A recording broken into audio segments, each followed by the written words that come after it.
Hello and welcome to the 2022 Dynamic Discs Open. We are here in Emporia, Kansas for stop number 5 of 15 on the Disc Golf Pro Tour, and you're watching round 1 on JomezPro with Nate Sexton, Jeremy Koling, and Paul Ulibarri. And I'm out here rocking down this 10 down shirt. JomezPro celebrating 10-year anniversary this year. These are available on JomezPro.com. Got men's, women's sizes, we've got posters, and we're going to do a little special autograph signing over at the block party if you're here in town on Saturday night. And we are here at the Mean Joan Supreme, Ricky Wysocki. Let's see what he brings out here. He's obviously done very well in Emporia before, winning his first world title in this city. Also on the card, Chris Dickerson, perhaps the Player of the Year candidate number 1. Our major winner. Something tells me we're not hitting 35 under, 36 under this year. The courses are tougher. Mason Ford, another player who has been bringing the action lately. Last year's Music City Open champion, and we've already seen him on a bunch of coverage this year. He is playing very well. And we have got Gavin Babcock, our big-time major finisher from a couple weeks ago. It'll be exciting to watch him play in the wind. What is that little game called with the ball? Kendama. There it is. I knew you would know that. Hole 1, par 3, 291, island hole, but you see this little creek, you can lay up short of that and then try to pitch over to the island. If you do not, you have to proceed directly to a drop zone. This one is borderline evil for your first shot of the tournament. Totally. Ricky Wysocki.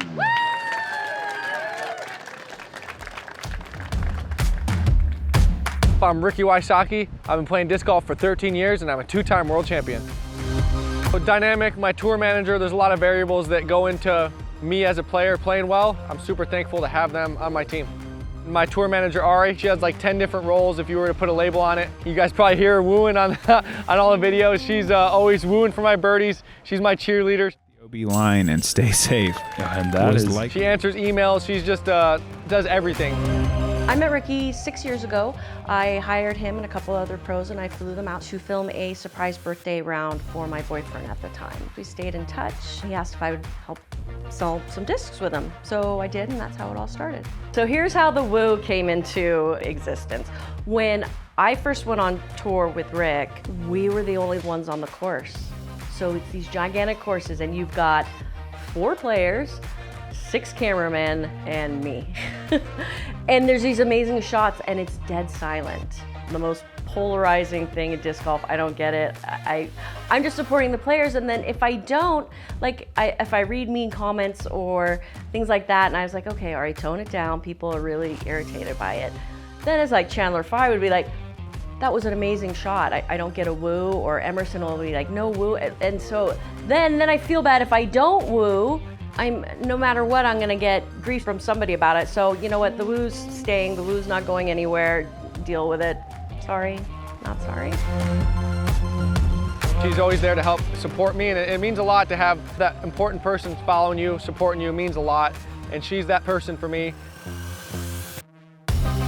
From day one, I've always been a competitive person. Me and Paul have had a rivalry since day one. A lot of people don't know. We used to tour together and travel together. And our rivalry just got closer and closer over the years. And I could tell the type of person he was. He was dedicated, he's athletic, and he's got all the shots, he's got the mental game, he's got every variable. But overall, we've got so many abilities and so many ways we can win that's what separates him and me from, I think, the rest of the field, and the reason why we can play at this level for as long as we have. In sports, every 4 to 5 years there's a shift where there's new athletes that come in, and we have been doing this for, I would say, 2 to 3 shifts in the sport, and we've stayed at the top level with new players, new faces. Every time there's a shift, me and Paul make the jump to the next generation of players, and we're always there. We're not going anywhere. I've got a lot of experience in the wind out here. I've played lots of tournaments here. I've won world championships out on this exact course. So I know the layout, I know what it takes. I know how to set the bar and set the pace to win a tournament, and I'm ready to do it. That's one of my favorite player profiles. There's so many good ones, but I mean, to woo or not to woo? That is the question. To do the woo, is the right thing to do. Look at this. Guys, this is Whoa, not wait a second. That is not an easy layup. The disc gets to out of bounds so quick. That was a huge mistake, though. I mean, that's so frustrating. You have to throw it 120 feet to stay in bounds. If you go 125 feet, I feel like you're out of bounds. You have to. It's a very awkward shot, and it's downhill. I think Rick could putt it. I was just gonna say say almost, that it's yeah. a tough layup is. I'm gonna have to disagree with you on that one. It's 100 feet down the hill. When they call your name, though, you're juiced up. Easy to push it deep.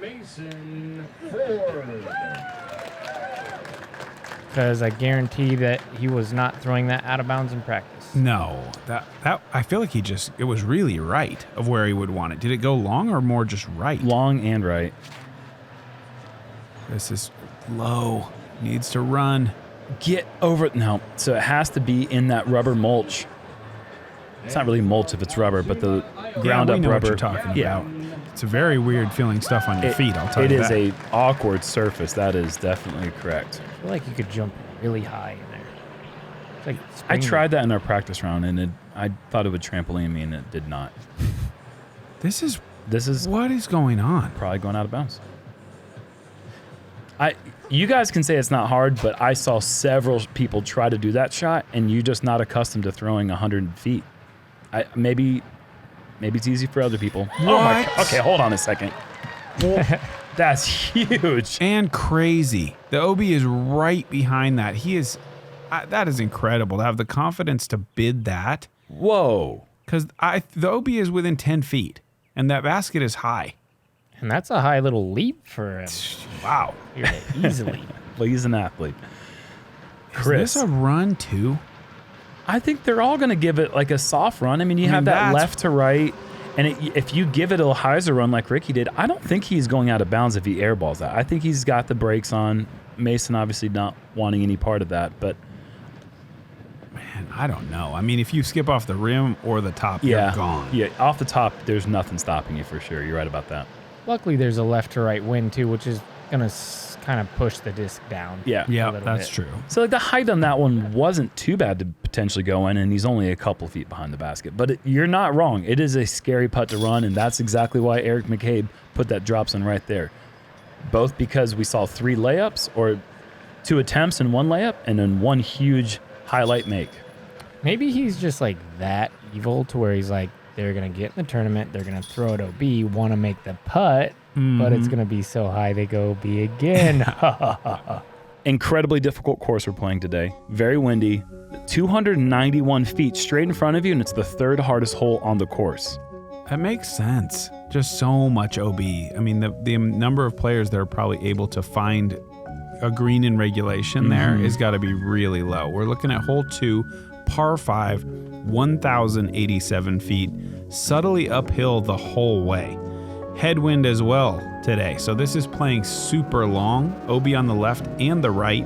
Get as far as you can off the tee, then you have your option, go low tunnel or big hyzer over the lake. Hole 1 is 3rd hardest hole. This is the 4th hardest hole. This course both starts and ends brutally. Gets a little tree kick, I think, but stays in bounds. He'll be fine there. Yeah, I think that was kind of heading to the bad zone over there. You had me a little worried. This is heading to good. Yeah, the good area. That's the area. Loving it.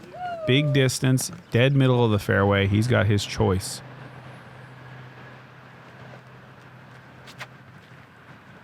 This needs the turn. That's money. Doing it. That's great. Sit down, perfect. Yes. Really good angle, too, for having the straight shot for your second shot. Oh, Wow. That's ambitious. Very ambitious. And this wind, is that going to get down in time? Wow. Yes. Okay. A little bit of turn out of the hand. And a nice, stable finish. Here's that low shot. Did you guys go with a tee-off song today? I did. Did you? No. I was thinking you might do the the crickets or the nature sound like you were talking about in the practice round? I have another one I'm thinking for tomorrow. I found it on Spotify. I went with Clarence Carter stroking. That's a good shot right there. Rick is going to take the hyzer. Very dangerous. It's got to have the height to clear, which it looks like it does, but it's so hard to tell until it gets down. What happens with the Plinko? Oh, no. Not the good You got to think he crossed to be in those trees. So he's probably going to get to advance quite a bit, but still not great. Difficult hole to attack unless you're in the prime position after 2 shots, and Chris is going to just play that one. That takes par or takes birdie right out of it, being hugged up against that tree. Committed right here. Oh, and if this gets stable, that's going to be an outside look. That's brilliant. To have a look at birdie at all on this hole. This hole's tough. Just to finish my thought, I'm thinking of going with a track from Spotify called White Noise, Freeway Noise. And it'll just kind of merge into all the other freeway noise. Oh. No. So he tried to get pretty aggressive right there. Yeah. Might have been a good tree, might have been a bad one. We'll never know.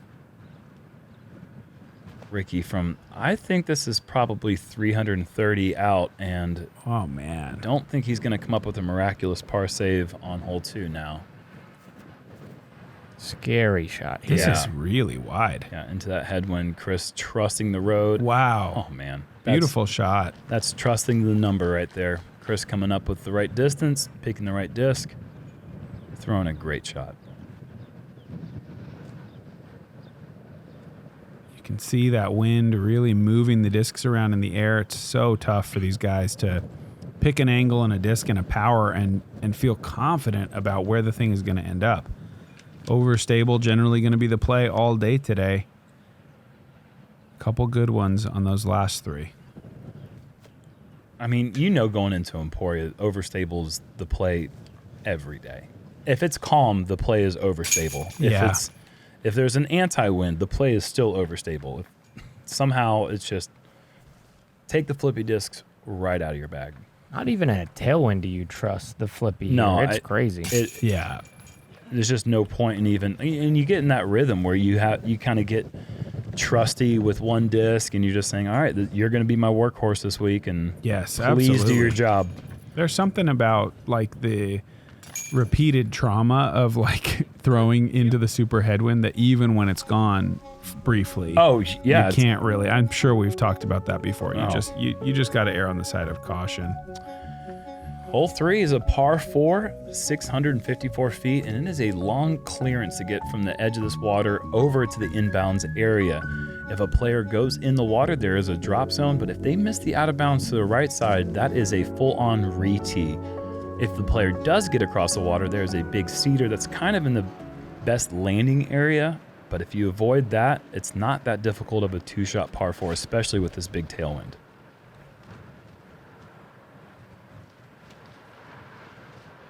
Chris's drive is absolutely annihilated. That is a jump putt for eagle. Can we put Chris Dickerson into the top 10 officially of on-the-course distance guys? He's making a case for it every time we watch him play. He's underrated. And that's the cedar you're trying to... Oh, he's on the backside of it. There is very little through that. Yeah, I mean, he rips. Absolutely rips. I honestly think this hole is a great design because of the out of bounds on the right. Uh-oh. And it forces you to have to play a perfect shot, which is right by that cedar, and that doesn't make its way back. I feel like we knew that kind of right off the hand. Mm-hmm. Dang, that was closer than I thought it was going to be to getting back in bounds. But like you said, error on the side of caution, that's the pine tree. Yep. Yes. And Ricky, I mean, this is what happens with the tailwind and these guys' distance. If you get over the water, you're going to have a putt almost. It looks like they walked up, and now they're going to realize. Well, did you cross that line up there? Is that a line? I think there's a line that's that orange flag to the right of the tube is where the OB starts. So if you don't cross the line over here, you have to re-tee. Is that what it is? Yeah, or OB and light goes to drops. Brutal. Yeah. I don't like it, No. personally. I mean, I think it's a mistake.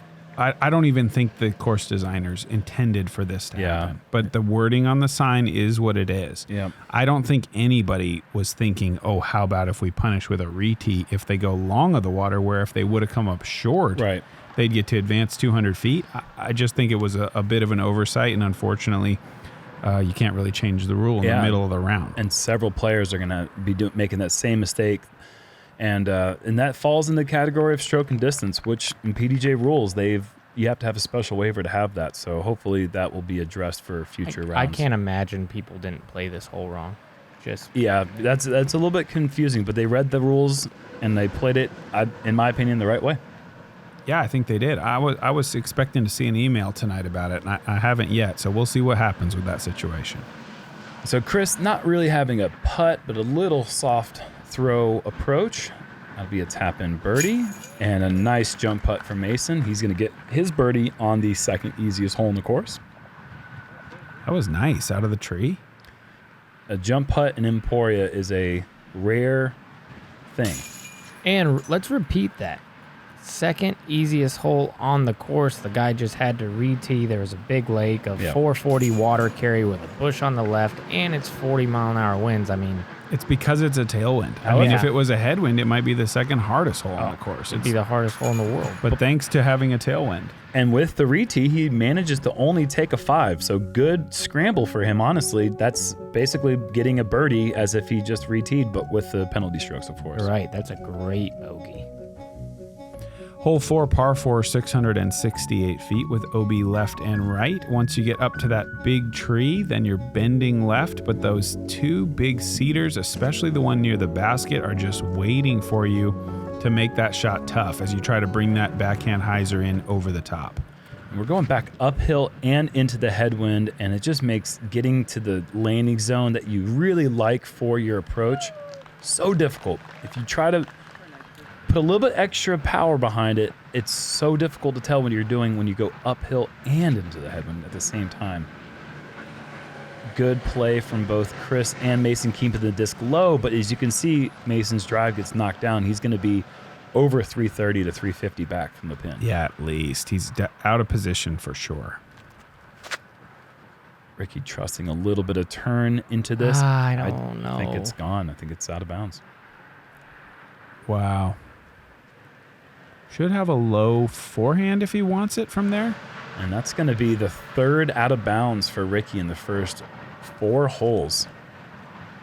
I mean, that's what all these guys are kind of looking at. They're just trying to keep the disc in bounds, and it is going to be an entire week-long battle of doing just that.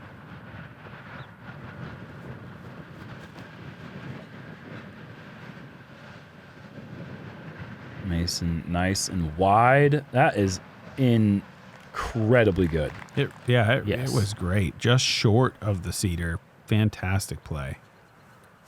And Gavin gonna go back door. Cut the corner. Does not beat the cedar, but he is in bounds.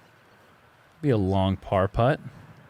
I think this has to be with this new layout and the weather that we have. I mean, this weather is not abnormal for Emporia in the spring, but I gotta think this is going to be one of the most mentally taxing tournaments of the whole season. Just trying to stay positive, trying to continue to grind for 4 rounds through these difficult conditions with significant OB on literally every hole in the tournament. It's you couldn't be more right on with that one, Nate, in my opinion. I think that it's just that when you start going out of bounds early, it gets to a point where you don't even.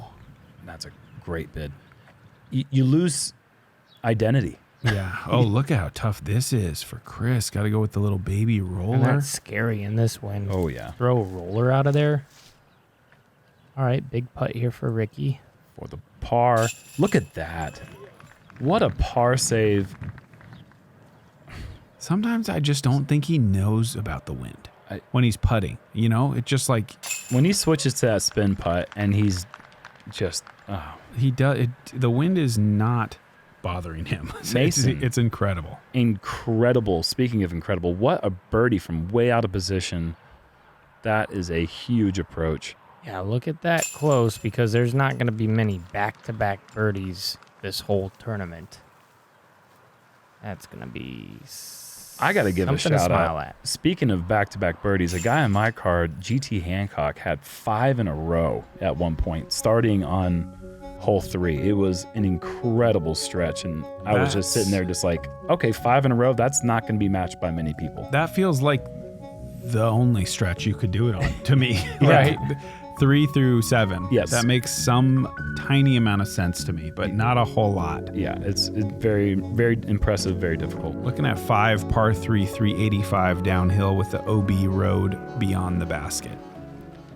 Backhand gap on the right. That's a little high potentially. Yeah. Oh, kind of fought. Did you guys realize? Yes. They told me this bridge is out of bounds. It was painted, and that was painted after we played our practice round Tuesday when Paul went under it. It wasn't painted then. That is crazy. Yeah, that. Like it's okay to just have a bad lie under a bridge. That's Like what I was I thinking. think. Great shot right there. Chris is not going to have to worry about any troll tolls. He is going to be up in the green. I like this from Ricky. This is going to get it. Oh, not. But it's still very good. Could potentially be blocked out by that one tree by the basket. Ricky might have to go to the straddle putt. This one looks low enough. It needs a little flip up to ride. Yeah, that's good too. Good old-fashioned putt off coming up here with Gavin and Ricky. One defender in the way.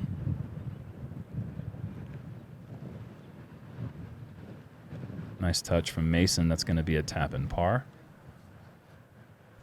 And there's the straddle going out to the right side. And if Gavin's straddling right, then Ricky might not have to worry about it. Another. Chris's was a lot tougher. That I did not catch the depth on where that branch was compared to his disc. That was much more difficult than I expected. And Ricky also misses.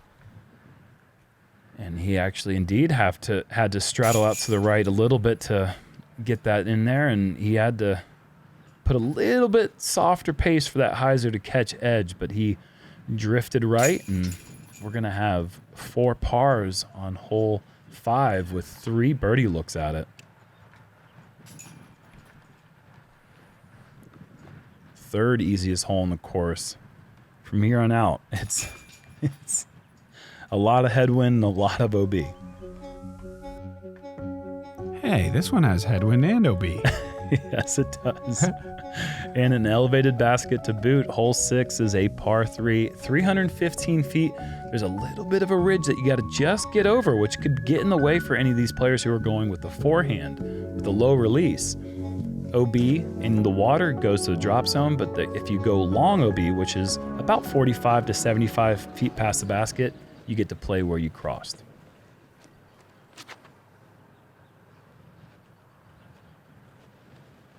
Little long, potentially? Nah, not too much. Yeah. Good touch from Mason. Drifted a little bit right out of the hand. This is a beautiful hole, beautiful green with the flowering trees. And nice little dynamic disc sign floating in the water to the left side of the basket, and that was beautiful. Tough with the back end because you do have those limbs that you can't really see here on the right-hand side of those trees that really block the wide hyzer. So it's more of a flat stall shot as Ricky throws it out perfect to the left, lets it come all the way back with the stability. And with this sidearm, having to go low release, that disc is going to always lift into that headwind. And so Gavin and Ricky having to go pretty high and wide. Gavin not trusting it out wide enough.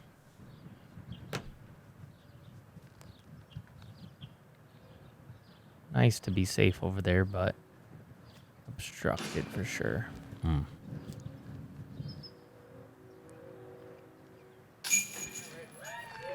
Gutsy effort from Gavin, I feel. Just a little low, and a great birdie from Rick. Ricky gets to 1 under. So does Chris. Mason will stay there. Gavin will stay at +3. So under par, you're feeling good. Yeah, I think under par, if you finish under par at this tournament, I think you're doing decently well. I mean, upwards of pretty well, depending on what kind of wind we're facing the next 3 rounds. Hole 7, par 4, 704, out of bounds road on the left. Tight gap really off the tee. You want to get into position to throw either a sidearm hyzer around this pine on the right or around the right side of that pine. And it's very windy. One constant.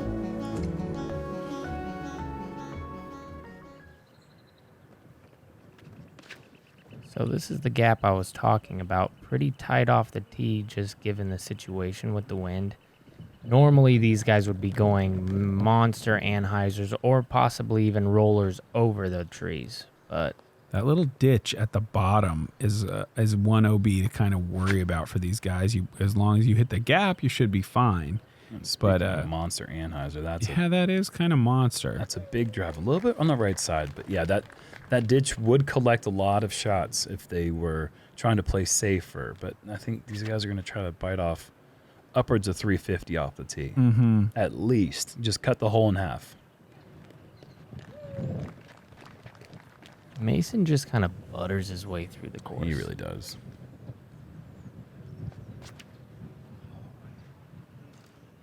See, this is where that OB comes into play. Yeah. Oh, yep. Catch one little branch, and it's just waiting for you. They all collect right down there at the bottom. I'd be surprised if this is far enough from the standstill. That's tricky.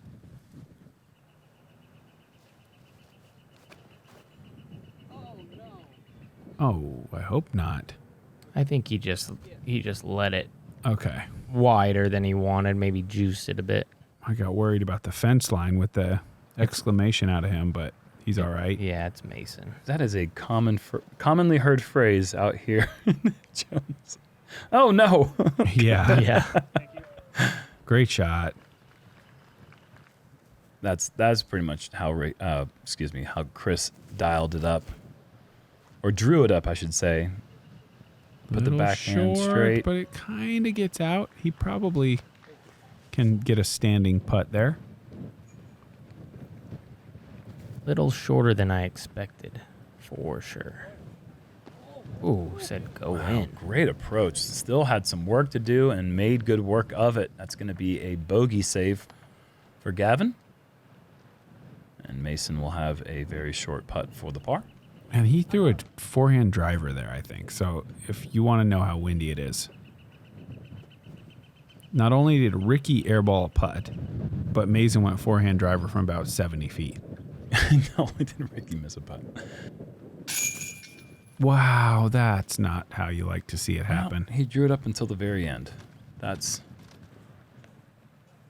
a little unkind.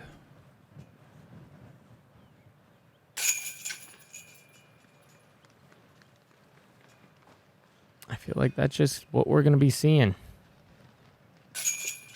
A lot of shots that really aren't that errant.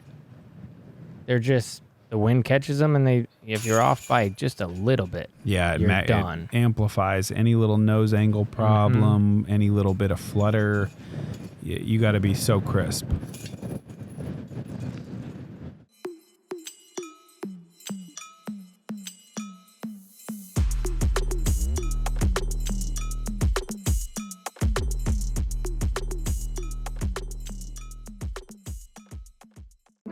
Focus. Get rid of any of those pressure thoughts and really center yourself, like where you're at and the shot you're throwing.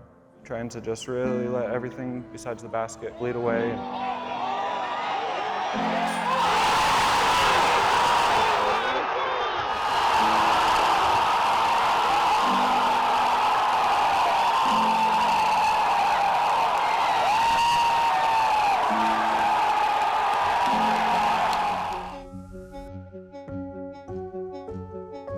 We're back on hole 8, par 4, 724 feet with the OB cable line on the left side and a flag/paint line on the right side.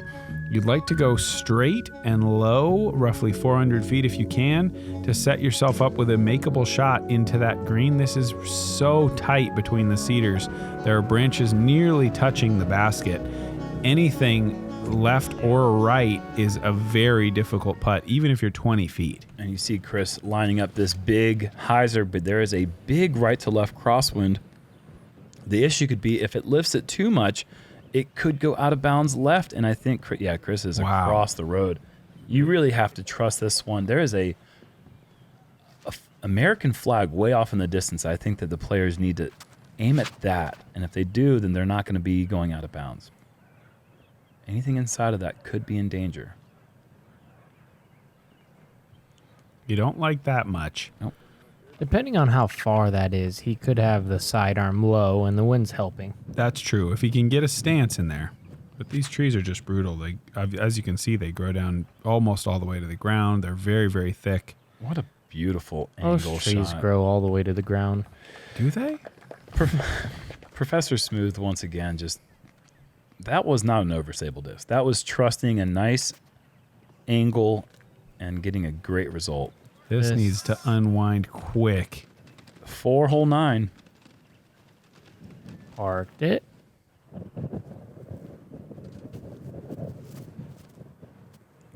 Whoa. Oh my! Does this have it? Screw it. Oh, catching the cedar. nice. That's early. That had potential. Oh, that was getting all the way there, I think. He has got so much power with that forehand. Ooh, no forehand. Roller. Annie roller. Yeah, a little bit of both. One thing you don't want to do is be pin high right or left more than 30 feet away. There is so few ways to get around the outer edges of the cedar getting to the basket. Chris doing a good job, but he's going to be obstructed. He's going to have a tricky putt. Mason's going to go to Buttertown. I don't hate this play here at all because it's great. I mean, if it doesn't hit that the way it was kind of parachuting down, it had a chance.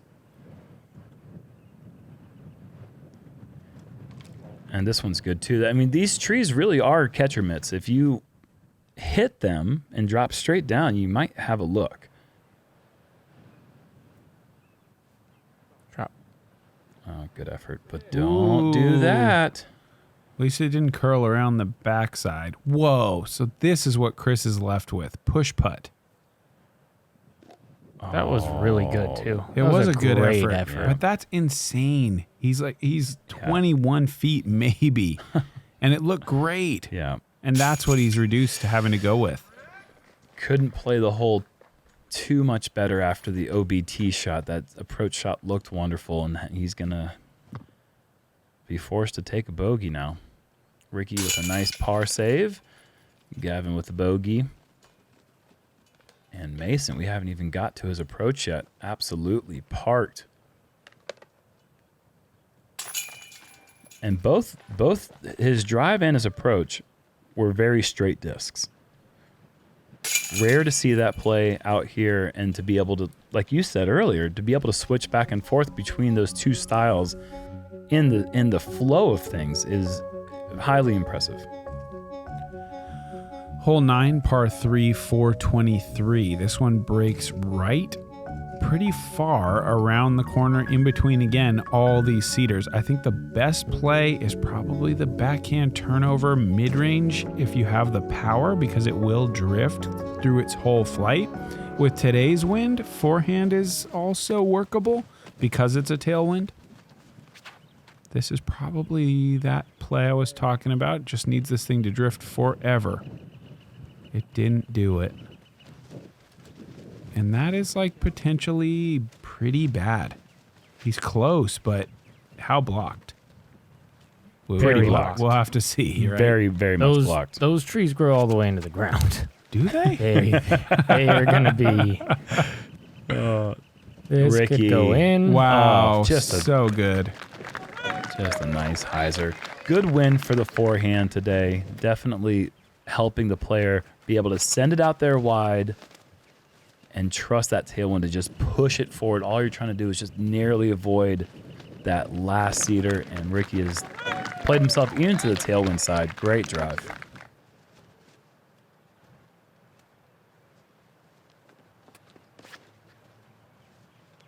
I think this is Buzz. And that is enough. Oh, beautiful.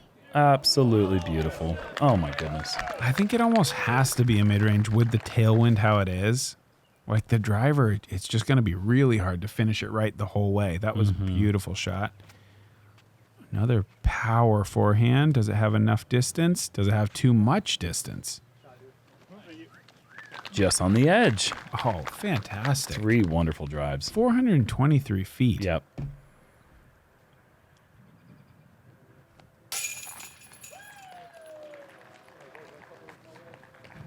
Very good. Easy peasy. And I've seen you commenters talking about the woo lady. Her name's Ari. She's not going anywhere because Ricky's not going anywhere. So just get over it. She normally gives all the birdies the sound. I don't know. She fell asleep there for Chris. Let's see if she... There it is. Okay. Mason did get out to a manageable putt for par, though. And there you go.